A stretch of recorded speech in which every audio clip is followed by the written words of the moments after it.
Hello there, it's just me, your old buddy Grizzly Jim, and I just wanted to make a little video just addressing a question I get asked a hell of a lot, and I also see it come up in forums a lot. And it's a question we all ask at some point in our archery journey, and that's, what bow do I get? And the short answer is, I don't know. What bow do you want? The long answer, which this video is it depends on what you're looking for. There are so many different types of bows out there. There are so many different manufacturers of bow and so many opinions about bows.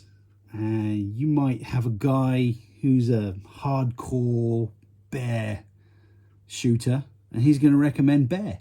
You ask me, and I'm going to give you the answer that you should definitely buy a Grizzly Jim Signature Series from Striker. 100%. That's the only bow you're ever going to need. But that's going to have bias to it. That's going to have a spin to it. Of course, I want you to shoot a Grizzly Jim Signature Series from Striker. Might not necessarily be the right bow for you though.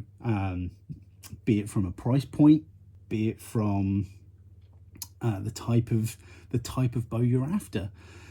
Now, like I say, everyone is going to have a bit of a bias when it comes to recommendation of bows. And that's okay. That's how we function. We want people to be like us. You know, I know people that will only recommend, say, border, for example. And that's fantastic. They love their borders. They get on with their borders. Have they tried every bow in the world? No, they haven't.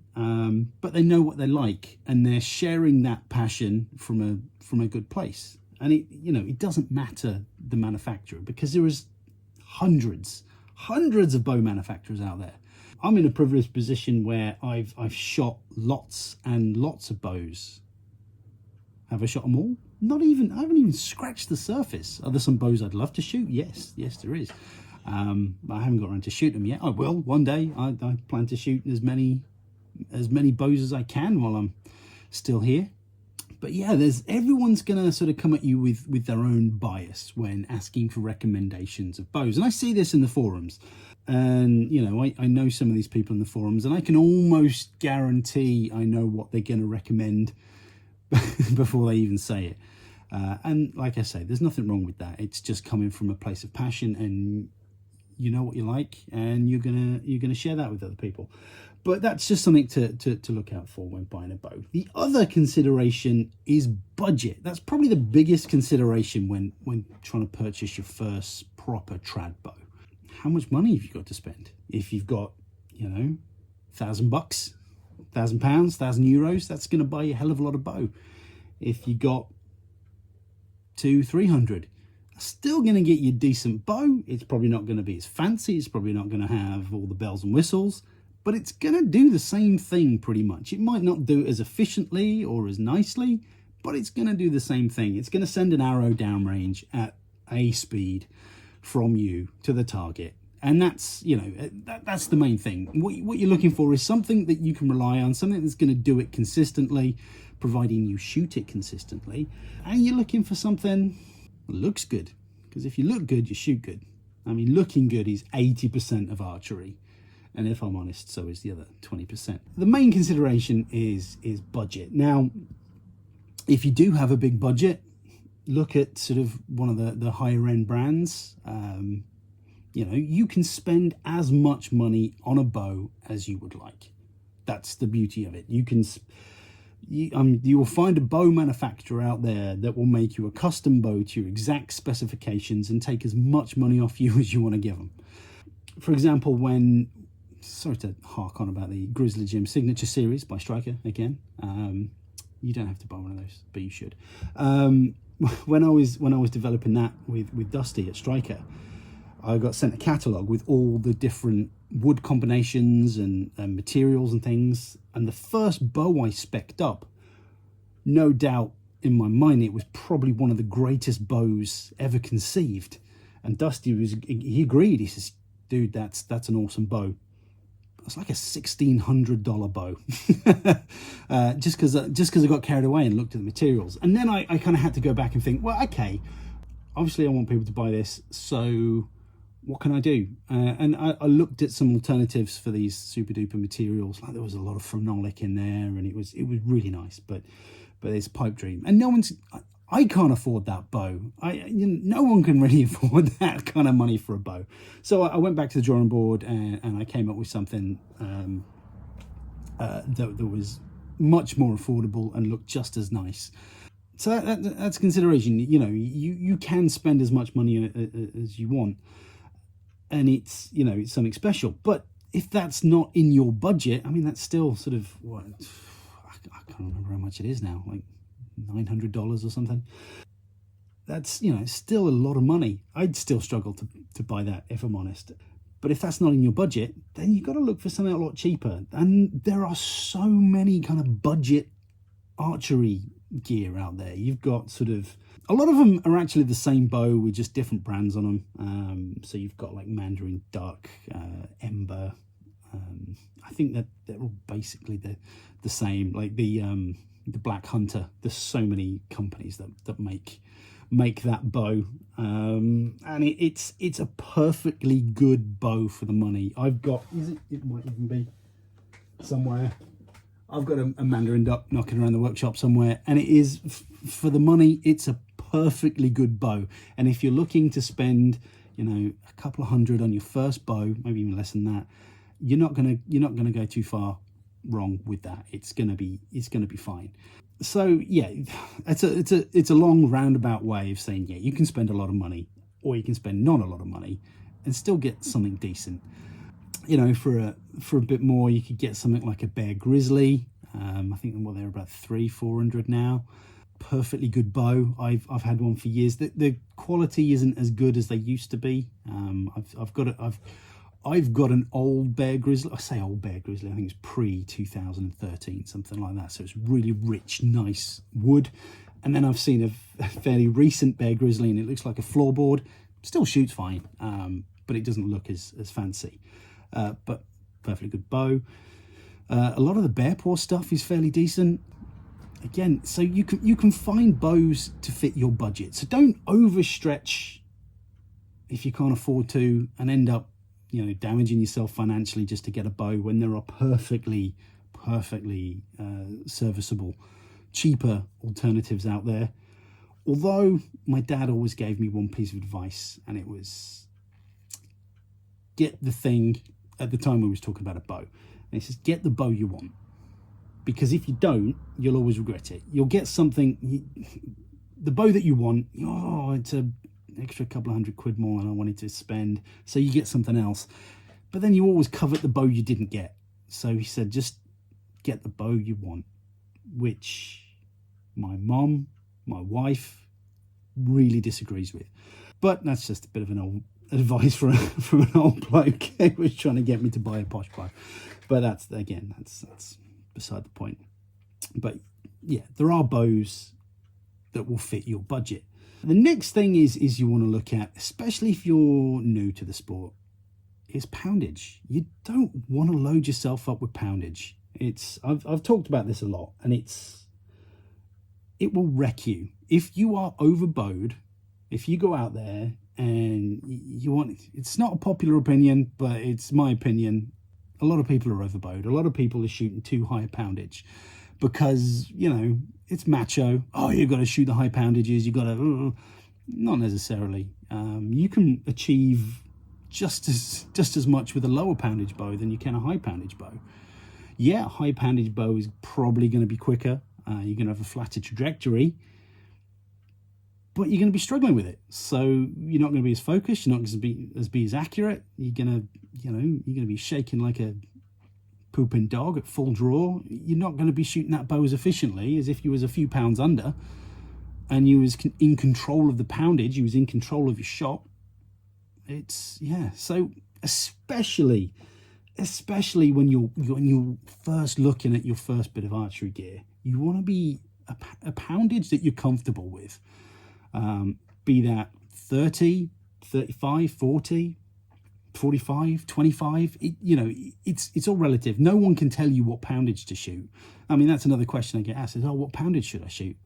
I don't know. I don't know you. I don't know how strong you are. I don't know your ability. I can't recommend that you go out and buy a 35-pound bow and it's going to fold you in half. I mean, it probably wouldn't, but yeah, it's just, if you can try some bows out before you shoot them, try some poundages, find out what's comfortable.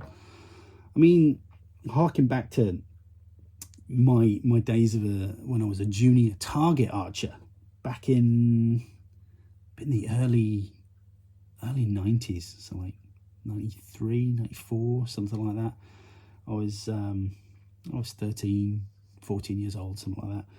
I wanted a new target bow. I was a target archer at the time, and I went to this shop that no longer exists anymore in the UK, but it was run by this guy who was a bit of a tyrant, and he only cared about making money. He didn't care about archery, he cared about money.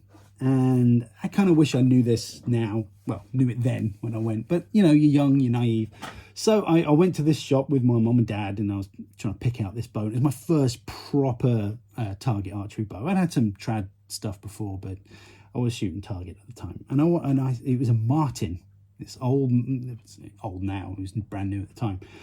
It was pre-ILF, really. I know it wasn't pre-ILF, but it wasn't an ILF bow, but it was an ILF type kind of system. It was adjustable limb pockets and whatnot, but it was really fancy. This kind of anodized red riser, silver limbs, gorgeous looking bow.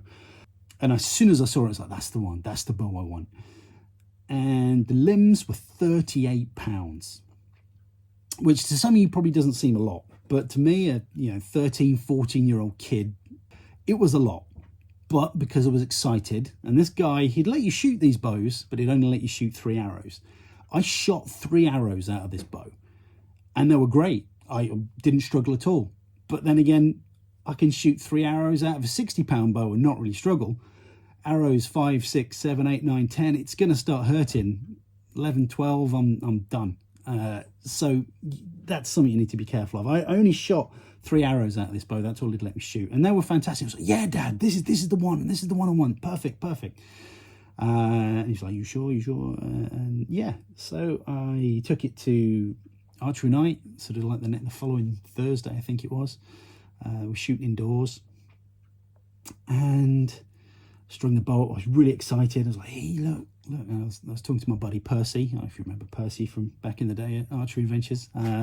He was shooting his old stylus, I think, at the time. He says, hey, look, I got a new bow. It's fancy. And we was both drooling over this bow, and I strung it up, and I was really proud of it.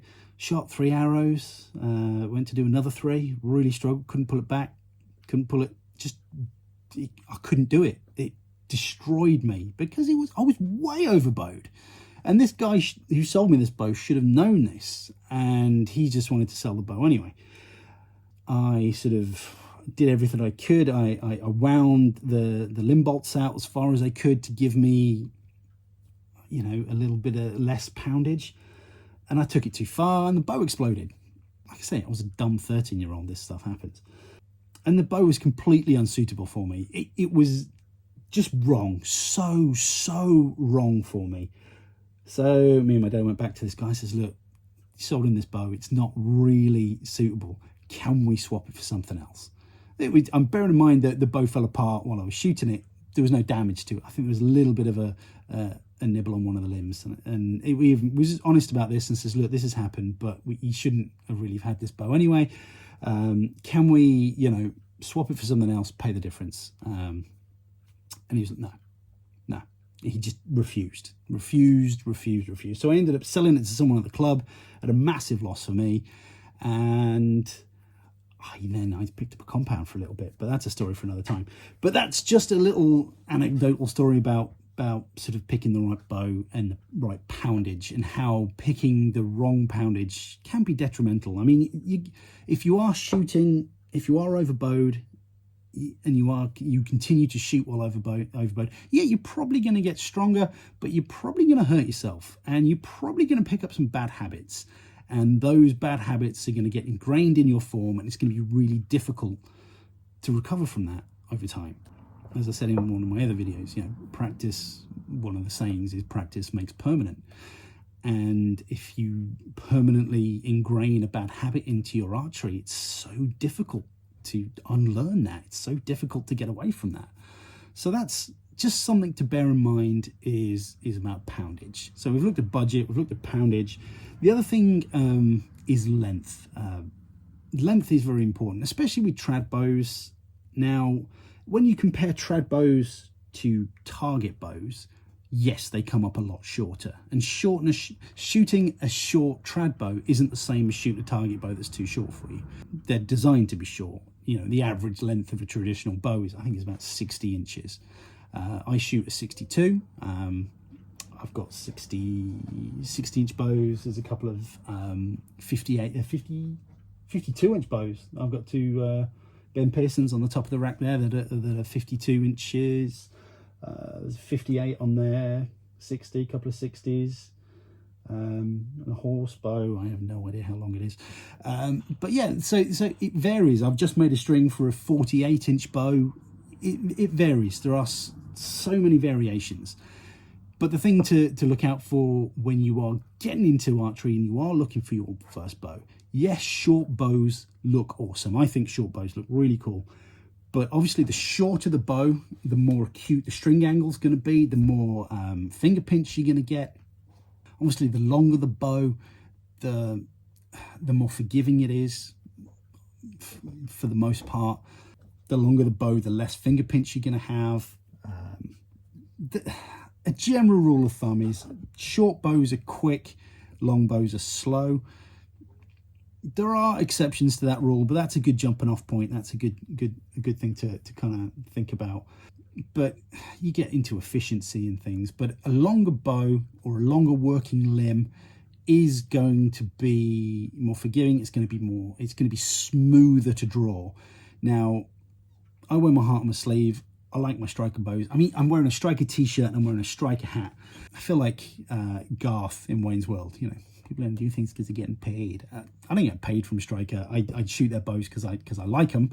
I wear a lot of Striker t-shirts and Striker hats because I get a lot of free t-shirts and hats.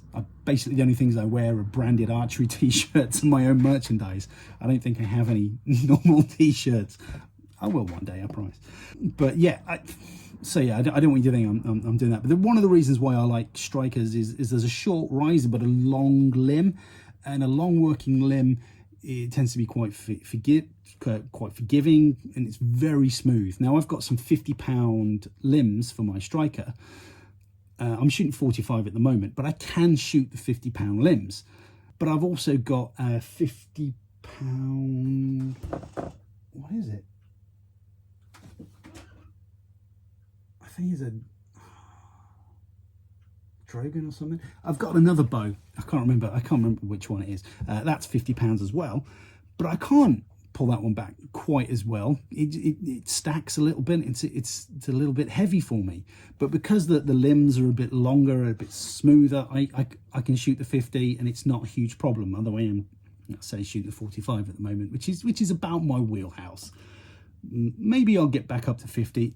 I don't know. But I'm quite happy at 45 at the moment. It's a good kind of middle in poundage. It does everything I need it to do, and you know. So length of bow is something you want to look at. I mean, a guy I know, he fell in love with the Bear Cheyenne, which is a 55-inch bow, if I remember rightly. And he got this bow. And it was just a bit short for him, and he struggled with it. He struggled and he struggled and he struggled, and in the end he gave it up and got something else that was longer. But he made an expensive mistake, because you very rarely make money on archery gear, second-hand archery gear. You buy it at a premium and then you sell it, and you always lose money. I don't think I've ever made more money on a bow selling it than I have paid for it. So yeah, it's an expensive mistake getting the wrong bow, which is why it's important to do the research and really think about what you need. And I mean, at the end of the day, we're all grown-ups. So if there's a bow that you really like, you're going to buy it. you're just going to buy it. It doesn't matter. You're going to buy it anyway. We're all grown-ups. But, you know, it's got to be suitable for you. And I don't want you hurting yourself. I don't want you getting in trouble. I don't want you, you know, wrecking your shoulder or anything, trying to shoot a bow that's completely unsuitable for you. So, I mean, I guess that's I haven't really answered the question, what bow should I get? Because I don't know what bow you should get. Only you know what bow you should get. What bow do you want? Like I say, it should definitely be a Grizzly Jim Signature Series. But yeah, there are so many bows out there, and there are some really, really good archery shops out there that will let you go and try these things. And that's really important. If you can get out there and get the bow in your hand and shoot it, within the first few arrows, you'll know if it's going to be right for you, provided it's the right poundage and it feels right and whatnot. But that's the best advice I can give you, really, is try bows. Try before you buy if you can. But yeah, there are so many out there, and they're all fantastic. I mean, they all do the same thing. I mean, there are some garbage bows out there, and I've shot a few, but there's not many. There are some that perform well. There are some that are known to have high failure rates. There are some that are, you know, have tremendous customer service. There are some that don't. It's all relative, and everyone's going to recommend something different. But listen to people. Try their bow. If you know, a good trad archer will, if he's passionate about his bow, he'll let anyone shoot it. I mean, I do.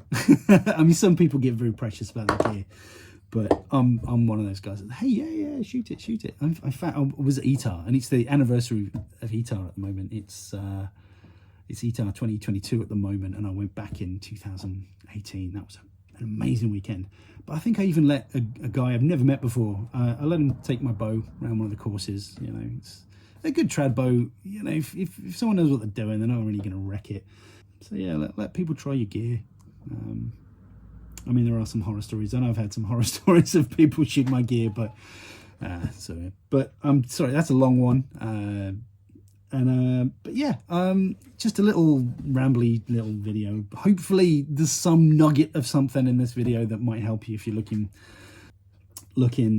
to get a new video, if you can sit through 20 minutes of waffle. So I hope you found that useful. I think I'm going out Thursday this week, going into the woods with JT, taking the cameras, going to do a proper episode of Archery Adventures with the acoustic music and everything, and yeah, get back to what we do best. But in the meantime, you just have to put up with me in my workshop talking crap at you for 20 minutes. So but anyway, I hope you found that useful. You take care, shoot straight, and I'll see you on the internet. Bye bye.